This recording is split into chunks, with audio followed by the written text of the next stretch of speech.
Welcome everybody to Service Drive Revolution. We hope you're having a great week. I'm Chris Collins. This is Christian Lafferty, who is back from a long road trip with his girlfriend, Annette. Yes. And I really only date her for the halibut. Did I get that right? No. And I tried to set him up for a joke, and it didn't work. That wasn't the joke. But hey, today we have an exciting show for you. We are going to talk to somebody, a guest that our crack team upstairs ferreted out on social media that has a tool that not only will help you increase your sales, but your retention, and I would say morale of your customers. Yeah, you're helping them to live better lives is what I would say, is if they do it right.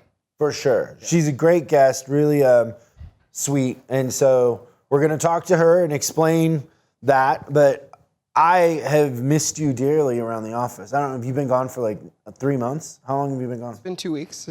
2 weeks? You were gone longer than that. It's funny that it feels like that. It does feel like forever. Like I came back in on Sunday and I was looking around the office. Like, it's crazy when you're gone for a little bit. Everything looks different. It doesn't take long for that feeling. But yeah, this is home. It's nice. You were barely back when you were back. So what do you mean? You were gone for like a month. You were back for like half a week and then you were gone again. Because you left and went, didn't you go to Florida or something? Anyways, he's been gone a lot. Things are falling apart around here. It's time to glue them back together. Yeah. And, I'd have a special guest. Mia had to sit in for you. Did you listen to the ones with Mia? I did. I felt like she was trying to write me out of the show. It was really funny to listen to. Why would you think that? She was like, Christian's not here. He doesn't need to come back. That was awesome. She is so love funny. Mia. Yeah, me too. So the reason why she was here, and I just asked her to come on the show, and she's sweet enough to do it, was she was here doing BDC training. So we're creating BDC training for anybody that doesn't know what BDC is. It's business development. It's kind of extra credit for loading the shop, making appointments, outbound calls. It's a phone center that creates revenue. Yeah, is what it is. And so we played a little bit of the stuff that she created, but there's no accident that she has 230,000 followers on TikTok. She's so funny. Yeah.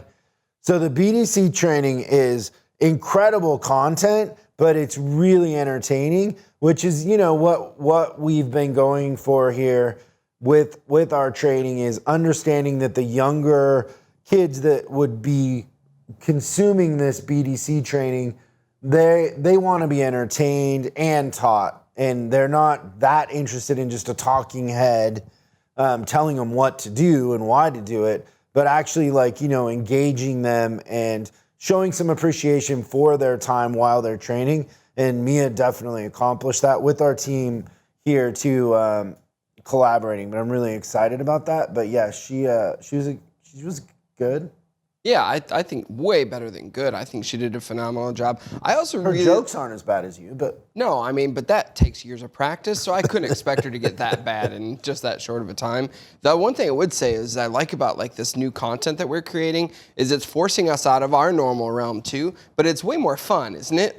It's a little bit lighter. We're definitely thinking so much about the end user that I think that the people that hop on and view this, they're going to learn almost in a sneaky way because the entertainment takes over so much. The learning just kind of stuffs into their head while they're being entertained. We definitely I want to say this has been coming for a year, but in the last 4 months, especially with the leadership stuff we've been doing in the leadership workshop, we've flipped a switch in the sense that, I don't know, we can read to the audience the thing I came up with. But did I come up with this was it last November? By the way, if you hear those helicopters going over, that's our military just buzzing downtown LA, because they do that all the time. Do you know why they do that? Well, there was a man armed with a drill on 5th Street just a little while ago, so it could be for that. Oh, you have a Citizen on? Yeah. I turned Citizen off a long time ago. because it's all bad news on there. While you're looking it up, do you want to hear two No. short?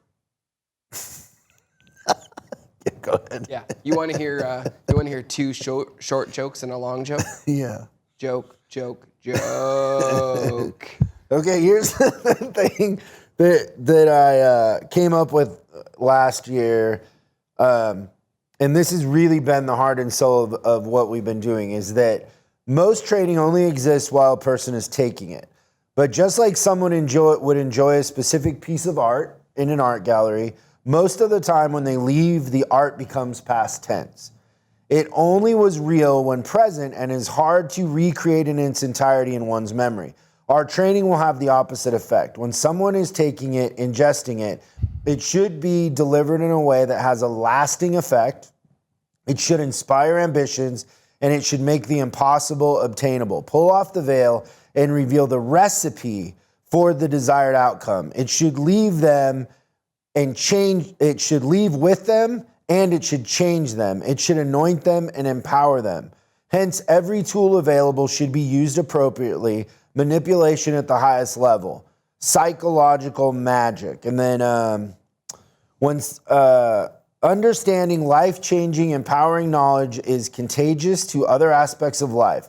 When someone takes a new tool, implements it, and gets positive results, they gain confidence and believe. We all have witnessed a manager have success, then become a better father, better husband, better citizen, no longer feeling left behind or irrelevant. It's not just training. So the very first thing that we did from this is the short film for customer service called The Review.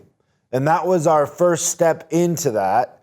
And now our team is working on sales training with my friend Chase Hughes that literally is like going to be Born Identity in the Matrix, kind of. Is that how you would explain it, Kosh? So really fun, but it is going to have a more impactful result and effect on who's taking it, and they're going to feel like we appreciated their time. They're not going to feel like it's a talking head in training. So we're trying to advance the idea of training with, real results, but packaging it in different ways that isn't just the normal, unless you took notes or watched it 10 times, you're not going to retain it. The things that we're doing are going to help it be retained. And so kind of like with leadership is the 2 times I've done that leadership workshop, the results have been incredible after. And I told you when we did it the first time, because everybody was saying like, oh, that was so great. And they were calling you and telling you. Yep. And I said, we'll know that it's great when we see their financial statements. And their financial statements, were great. And I'm not saying it was just the leadership training, but it did have a positive effect. Yeah, and amazingly enough, with that one group that I was thinking of, is they did better the second month after the training than the first month because they saw the results and they got the momentum, and then they started to go on forward. And I would say that, like, as a team, our whole, like, we changed that focus. Like, I will tell you, before you wrote that, we were really focused on, like, in-store results. Right? Like, what are the numbers? What are the metrics? What are the results? But now when we're working with clients, we're really trying to make better citizens, and it's making our training way better. Yeah, and so one thing that I think is a big key to our training getting better is we need to learn comedy. And so I wanted to sign us up for a comedy class, but tell everybody why we couldn't take this 5-week-long, in-depth, like, should we name some of the names of the people that took this class? I feel like you're going to, yeah. Famous people that are very successful in the realm of comedy. Not our little show here. Like, we're talking about, not these like half-assed jokes that we tell here, like real comedy. There are some of these jokes that are 3/4 ass, not just half-ass. No? But why can't we do it? Because you travel too much. Yes. We have to fix that. If anybody has any ideas, please reach out to Christian. His cell phone number is 818. That would be great. I don't want to take the class without you. I feel like I need you there because you're funnier and you understand it more than I do. I feel like I would get lost. And I feel like we would feed off of each other because at the end of this comedy, it's a 5-week thing. You have to go do stand-up. Yeah. Well, and so I also am probably afraid to do the stand-up on my own. Yeah. I think that that's probably what it is. And we've talked about that before, but I do like... Christian has done in our morning meetings, he's done stand-up. He can go... We could put Christian in front of an audience right now and he could do 5 minutes of stand-up comedy and it would be very funny. I don't feel like I could do that yet. I think you probably be better than you would imagine. Because the one thing I know about you is you'd practice right? Not as good as you are because you've practiced and you've taken classes. I have. Yeah. That's true. But I think the practice is way more important than the class. Not that I don't really appreciate the information I got from the class. But the thing that I've learned about comedy is it's work. Like you have to hone it. You have to practice. You have to test. When are you going to start doing that? Very soon. These toupee jokes or whatever. You didn't like the toupee jokes? I'm just joking. Yeah, fair enough. So the other thing Christian does is he books a bunch of clients to go all over the world, and then he takes a vacation, an off-the-grid vacation, where I tried to talk him out of this. Did I not try to talk you out of it? You sure did. Was I right or was I right? I don't know. If you would have flown in to where I said to fly in, no, you liked the experience. I liked the experience, even in some of its tragedy, it was still like neat. So you had no patience for the tragedy. Right, and I think that would have been a nightmare for me. Yeah, and I think that I'm a little bit different than you with that because I can laugh at that in the tragedy part, and like I just really remember the fun bonding with my son, and like he's up there, he's like, "Fix it, Dad! You gotta fix it! You need more duct tape!" Like those are things that I'll remember forever, and I hope he will too. But the road trip is something I think that everybody needs to do once. So here was Christian's idea, and he just did it.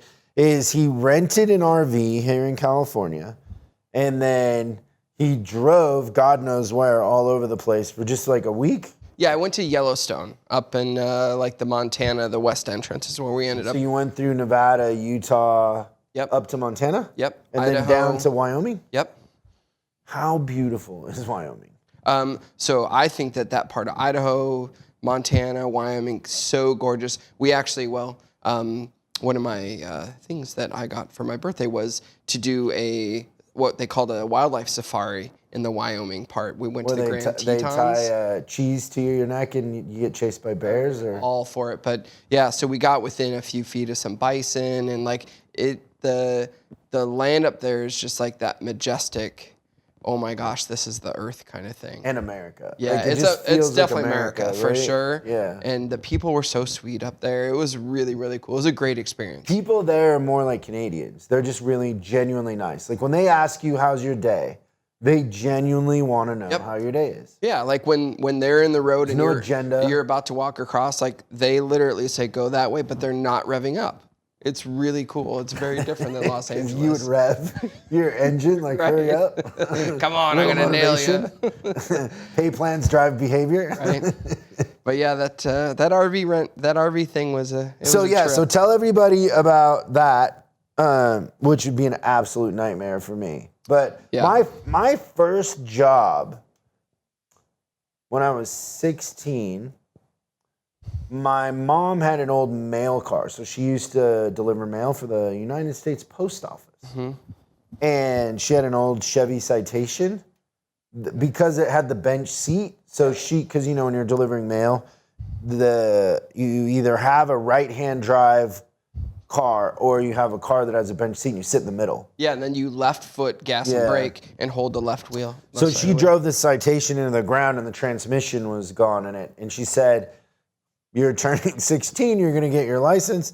If you want a car, you can have that. It was like literally sitting in a lot, grass growing over it. I was going to say there's grass growing out of the vents. Yeah, and so I got a job at an RV place when I was 16. And I worked for the mechanics as an assistant. And basically what they had me do that summer is be on top of the RVs. Besides washing all the RVs all the time, I had to seal the roofs. And so there's like this black tar stuff. I don't know what it's called. But literally you go around and you're on these they're made out of aluminum. So the sun's shining down and you're up there sealing the roofs. I did that. And the thing that I noticed, and I don't know if it's still the same, is there were two technicians at that place. One was more the engine, suspension, mechanical stuff. Yeah. The other technician was the interior of the RVs and more of a carpenter. Because a lot of the stuff in RVs is just wood framing. Yeah. And so there was more of that. And still like old school wires, like where the wires go through the couch, like, they're wiring stuff. So tell us about your RV experience. Yeah, so I would say first off that like that second person that you described, that carpenter type, one is they could probably build houses really easily, because I would say that that's how complex some of the insides of that thing. Oh yeah, kitchens, and bathrooms. Like everything and the way the electrical goes and everything like that. Like I have so much respect for anyone that's working on and fixing those things. It's a pretty impressive piece of machinery, right? So the RV that we got was a 2022. It had 9,000 miles on it when we took it off the lot. So it's a 2022. Brand spanking new. Brand new. So we drive off the lot. And you're renting it for a week. Renting it for a week. How much a day? Like $250 a day or something like that. $250 Realistically, like the whole week cost me about $2,500, not including gas, which is really expensive, by the way. So it's about like $2,500 all in, all said and done. Do you understand why gas? Can anybody post in comments if you're watching this on YouTube and explain to us in a paragraph, not a book, why when Democrats take office as in the White House, gas goes up and Republicans? It doesn't make any sense, right? I know, like when Trump was in there, it was like under 2. I don't understand. It's not a political question. I don't have a dog in that fight. Yep. I just don't understand. Like gas is like almost $5. Yeah, it's about doubled, right? Yeah. So there were places on the 15 that were over $5. How much would it cost to fill up the RV? It was $200. And here's the other thing too is like my debit card would shut off after a while, and I'd have to go back and do it again because they would put either like a $75 or $100 limit on it. But literally out here, like right at the Nevada-California border, there were gas stations that were $5.09 for regular gas. Wow. So okay, so you drive off the lot, 2022 RV, how many feet? 25 feet. 25 feet? So is that big? No, I don't think so. Class C motorhome, but it's not you need a fancy license for or anything like that. But it feels a lot like if you've ever driven a U-Haul truck. Is how I would say it drives. Like you got the big mirrors on the side and everything like that. It's really doable, I think. But so we're headed down the road. Before we even get out of California, my son starts to hear this noise coming from the roof, and they have like these little square roof vents that you kind of like, I don't know how to describe it. I think you like turn a little knob and then the thing goes up. It's supposed to vent when you're parked and everything like that. By golly, if it's 75 miles an hour, that thing doesn't start flapping in the breeze. So we pull over just out of Barstow, and I'm trying to work it, get it down, everything like that. So I call the number, and she's like, well, can you go get any duct tape? I'm like, okay, I can duct tape. So I climbed onto the roof that you're talking about, which if you can imagine what it's like in the middle of the Mojave Desert and, about 6 o'clock at night. 200 degrees. Yeah, so I feel like a reflector. Right, yeah, I don't have any handprints anymore because they melted. But so I duct taped that thing and off we went. So went there, and then the rest of day one was pretty easy. Day two, the microwave stops working, which stinks because we had a whole bunch of stuff in the refrigerator that we would microwave because my plan was to eat while we moved and everything while we were driving. But microwave stopped working on day two.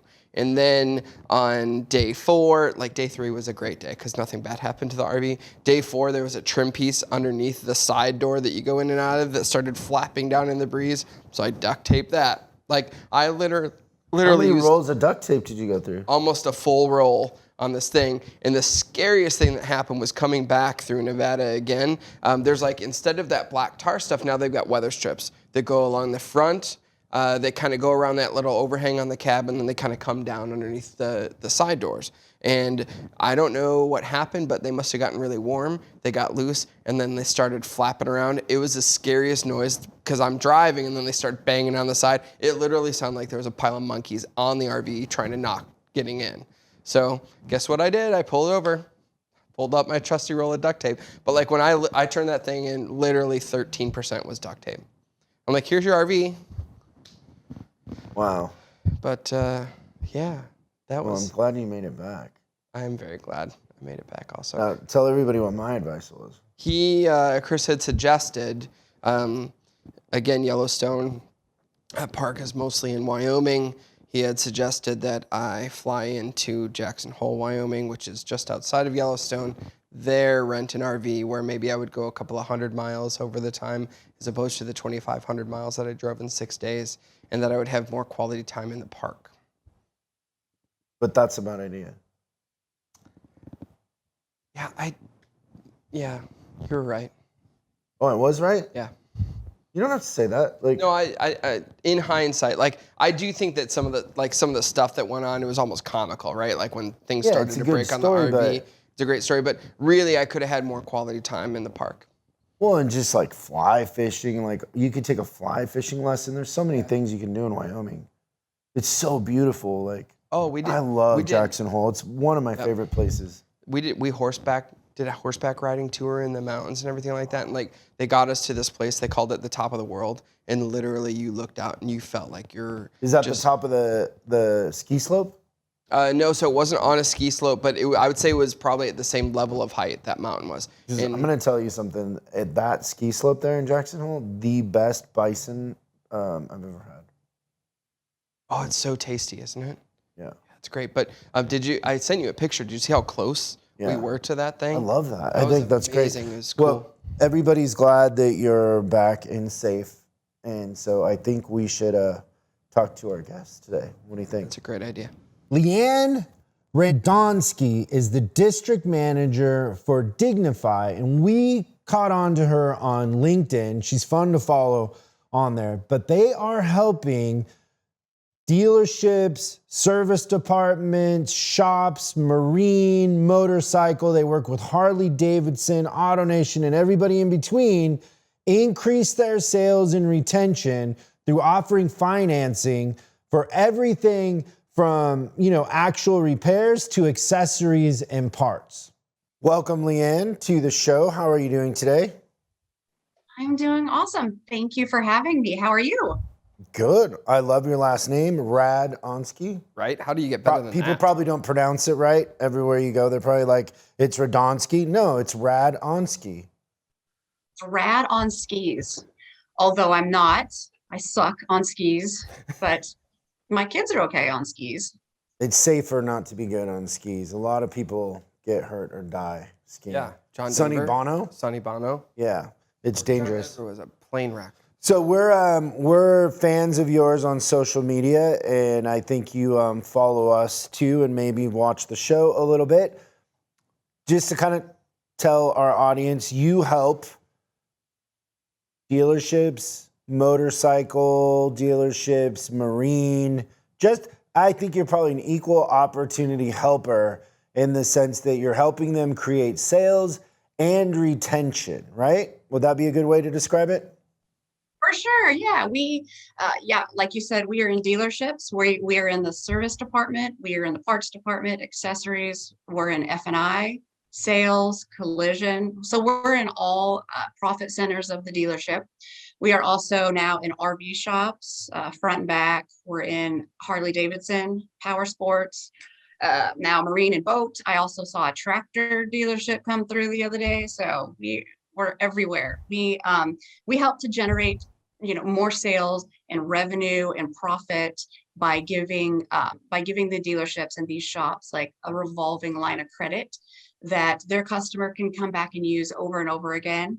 And it creates retention. It creates customer loyalty. It's convenient for them to just come in and pay for these things on their dealership loyalty card.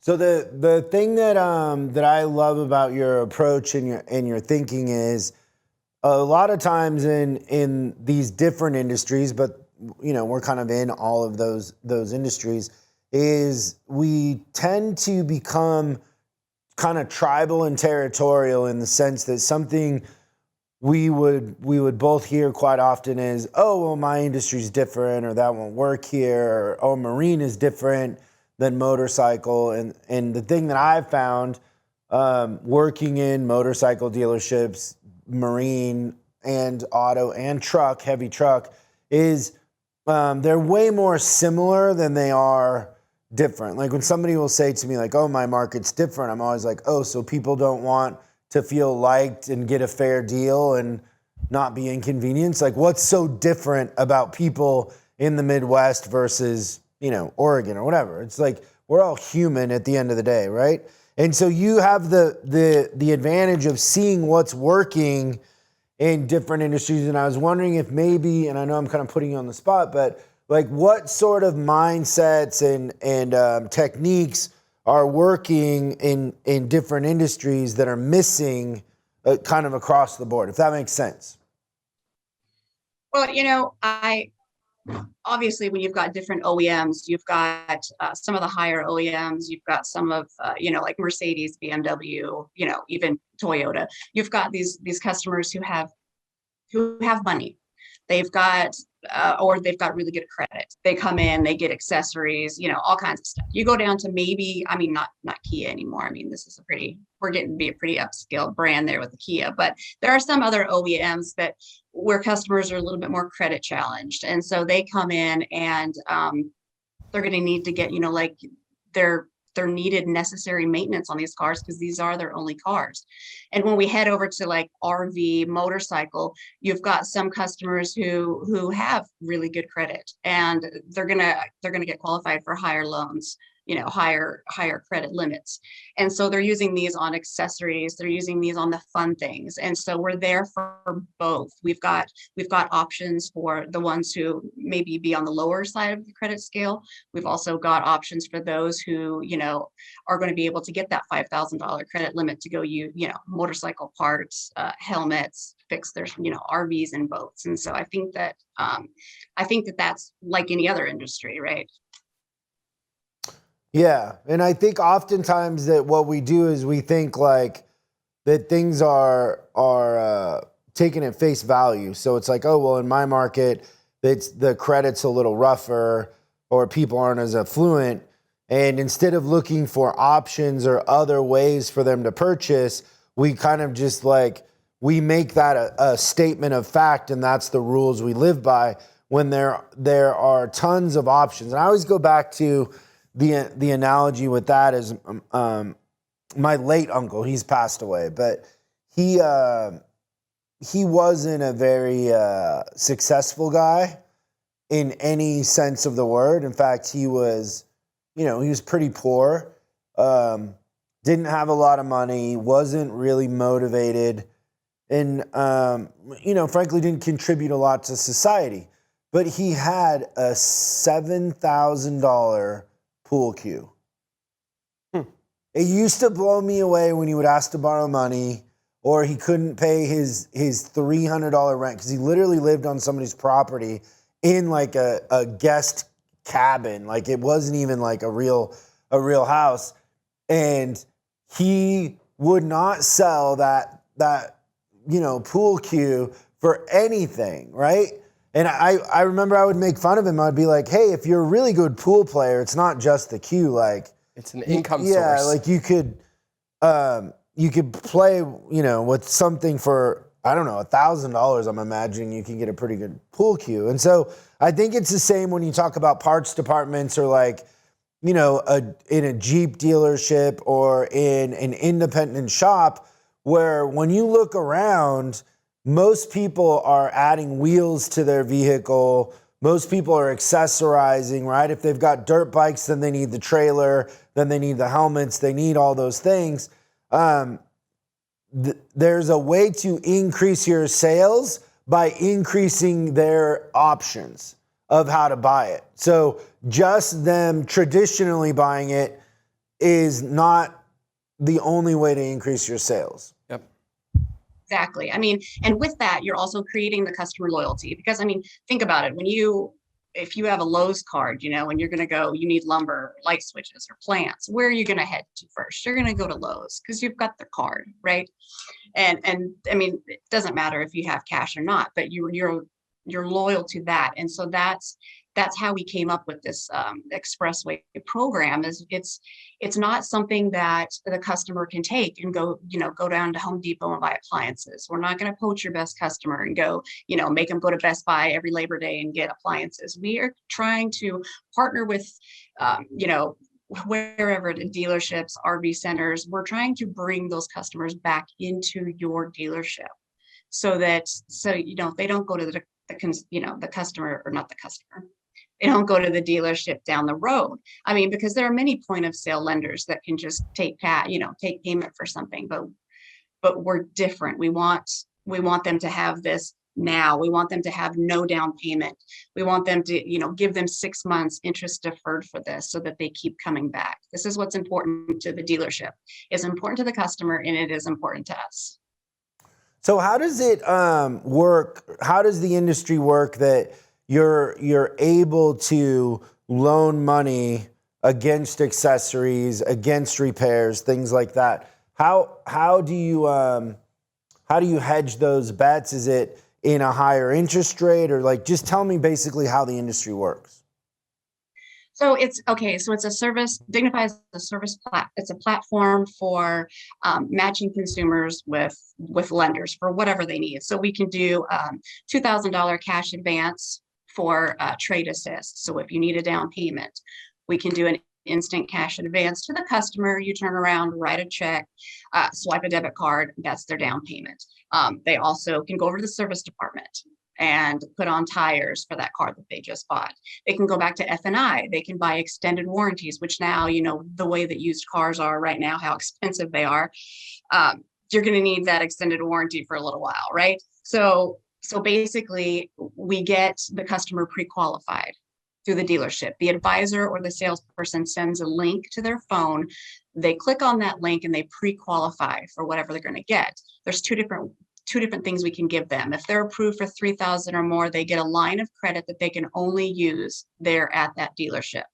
And then they can use it for anything that they want. It's not swipeable anywhere else. They're just going to be able to keep coming back there. There's another tier that for customers who have a little bit lower credit limit or credit rating, that is a short-term loan that they're going to be able to use just one time, and that will get them accessories. They can pay for extended warranties, stuff like that. So you're the middle, in that you're then putting it out to other lenders. So you've collected all the lenders and you're serving them up and then offering them the best option from what's available. Did I explain that right? Our lender is WebBank online. And so if you're approved for this card holder, you get 6 months no interest. So you can come back every time the customer spends $350 or more. They get 6 months no interest. I bought a drum set on 6 months no interest when I was a kid, and guess what? Do you play drums? Yeah, I paid it off before the interest. That's the smart way to do it. You don't want to do it in 7 months. No. It gets ugly. It gets really expensive quick. Yeah. But I did do that. Okay, any other thoughts or advice? Well, you know, you can buy shoes that way as well, a Peloton, anything. People buy Pelotons that way? Wait, how did you go to Peloton? Like, seriously, shoes on 6 months no interest? What kind of shoes could those be? Yeah, like what kind of shoes are people buying on financing? I don't think it's Skechers. I She laughed at have my a joke. friend who just bought a $500 pair of shoes. What is her name? Oh, her name is Dawn. See, I knew it was a her, because no dude is spending $500 on shoes. Actually, I spent $750 like a month ago. So Christian, the other night, I had a dream that I worked in a collision shop, and it was an auto body experience. I did not expect That that. was great. Oh, that's so good. See what you've started, Yep, Christian? it's wonderful. Now return the favor. Well, Tell yeah, her a I joke. mean, you know, and that's great that you had dreams. I'm a shopper, so I was out yesterday and I bought a wig for $1. It was a small price to pay. Oh, You were supposed to laugh. sorry. LeeAnn and I had the same reaction. It was identical. Yeah. Oh, that was really good. Thank you. See, I'm an expert body language reader, and when she did this with her hair, that meant not good. Right, she wished me off the face So of the she earth. was thinking not good, and she said good, but all of the physical indicators were wah, wah, wah. You know, it's funny. I wasn't even looking at her, and I could just hear by the tone that she was making that up. What, LeeAnn? What else should we teach our audience about how to increase their sales by offering alternative ways to purchase to their clients? Alternative ways to purchase to their clients. Well, I think that we need to help them make it quick and easy. I mean, service advisors these days, they're just swamped. We've got parts shortages. We've got people coming in. Everybody's kind of at their last, running on their last leg here. And I think that this is something that I've heard from both the customers and the service advisors is that, it's quick and easy the way we do it. We have the advisor send a link to the customer's phone. They click that, they pre-qualify. It's completely contactless, which has been really, really important in the last year or so. And then I also think that, with all these integrations that service advisors have, they're sending videos out to their customers now, showing them the recommended services. We've got advisors who will give estimates over the phone. It's just, we're trying to do everything we can to make it quick and easy for the advisor so that they can get back to doing what they need to do, because, selling financing is that's not their main job. They're trying to help the customer and get these recommended services that they need. And so I think that, even now that everybody's kind of hopping back on and doing what they're doing, they're going out, they're road tripping.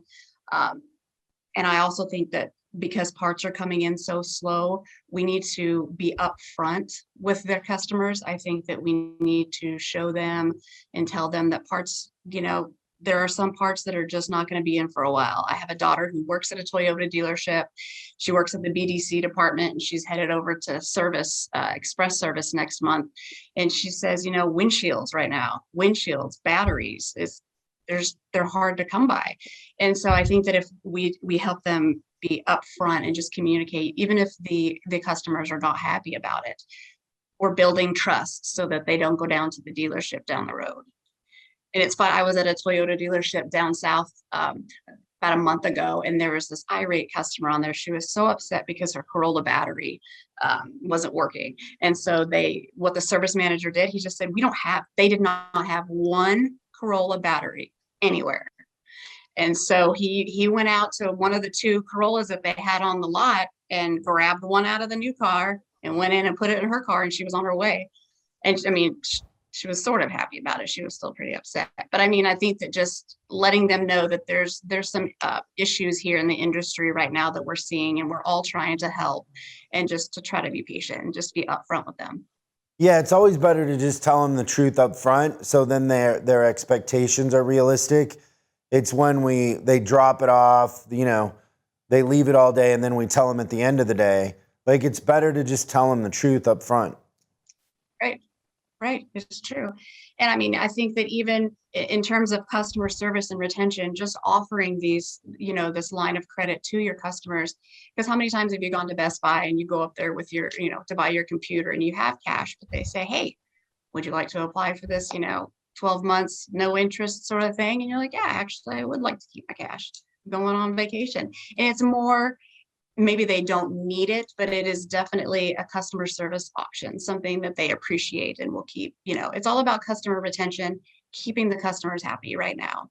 Anything that we can do. Yeah. And so telling the customers at the time of write-up, like something to the effect of, you know, a lot of our customers value keeping their cash, and we have options for you where, you know, you can pay it off as you go, but, you know, have your cash and not spend it, sort of a thing, right? Right. If we see something, we've got options for you. Send them that link, you know, to pre-qualify. It's no hit to their credit. When you send them the video text that the service tech made for them, just follow that up with, and then there's this payment plan just in case, you know, just in case you want to do this. If not, that's fine too. Just following it up, just letting them know that it's there sometimes is all the difference in the world. I mean, it's better to help them before they try to. I mean, a lot of times people are just going to say, oh, yeah, no, that's fine. I don't have time right now or whatever. But it could be that they don't have money, and you don't know that until you offer. And sometimes they won't ask. And so, you know, the statistics are there's like 60% of Americans right now who do not have $1,000 to spend on emergency repairs. And 80% of them live paycheck to paycheck. And it's a lot of times they're not going to tell you. So it's best if you just kind of say, hey, we offer this to everybody. You can pre-qualify with no hit. We'll see what is there, and then move on from there once you know what's going on. Yeah, and there's two things that happen when you say a lot of our clients really appreciate this, or a lot of our clients are using this, because one is it makes it seem like it's something that's popular that a lot of people are doing, and that has a tremendous effect on people because most people are sheep, they're followers, right? And then the second thing is if they're struggling financially, it takes away the shame. For sure. And that's a big part of it, is taking away the shame. Right. And, you know, you need to educate them. You don't want them to go, you know, they'll go to the dealership down there who will help them. But yeah, taking away the shame, it builds trust. I mean, even if they never tell you this, they feel something. They're thankful. Yes. That's great stuff. Okay, so if our listeners want to reach out and they want to get help with this, where should they go? What's the website? So it's DigniFi.com. So DigniFi.com. We also have an Instagram. I have an Instagram at Rad Auto Solutions, and I also do like some car reviews and stuff like that. Or just, you know, you can go and find a list of dealerships. There's auto groups all over that. We're in, you know, almost 6,000 different service centers. So just you can look them up by dealership as well. Awesome. Well, thank you. I think it's a huge tool to have in your back pocket, and you know, you're helping people that maybe can't, like you're helping the single mom that can't afford it but needs a reliable car to just get to work, or, you know, with the kids. And you're also helping people during this be able to enjoy maybe motorsports or whatever it is, to get their minds off of all the negativity and things that are going on right now. So with the product and everything like that, there's an ease of use of, especially I'm thinking about the motorsports, motorcycle, RV, is that like so much of that stuff you have to go, like if you buy a motorcycle, you have to go somewhere else to get all this other stuff. Like I like the idea of that retention from a one-stop shop, and that really allows you to do that. Like you can do so much customization if you have different alternatives, and I think that that's a great way to do it, because, you know, to LeeAnn's point, like when you get the Lowe's credit card, like you're not going to 10 different places, you get everything all at once. And I like that from a retention standpoint, is what do we need to do to make it so that our clients don't have to go 10 different places to make their whatever their item is, what they want. So that's a great opportunity for retention. I mean, and you know, I heard about this mechanic that got addicted to drinking brake fluid. And he said, I can stop anytime I want to. I love it that she's reading it from a screen over on the left. Yeah, she's looking over, reading it. Oh, Christian, the effect you've had. Unbelievable. I love that, LeeAnn. Thank you so much. We have a pretty big, loyal following, so you're going to be getting some calls. I promise you that. And, you know, we believe in it. Yeah. And thank you so much for coming on. I appreciate it. Thank you so much, Chris and Christian. I appreciate it. That was great. I can stop anytime. Thanks, LeeAnn. Bye. You're welcome. Bye. Thanks so much for watching this episode of Service Drive Revoluuuuuutioooonnn. We're uploading new stuff every day, so make sure you subscribe and click the bell icon so you don't miss out. If you have a question you'd like us to answer on the show, call 8333-ASK-SDR and we'll answer your question on the show. That's 8333-ASK-SDR. For special deals on our books and training, head over to offers.chriscollinsinc.com. Now that's offers.chriscollinsinc.com. I'm Chris Collins, and I'll see you in the next video.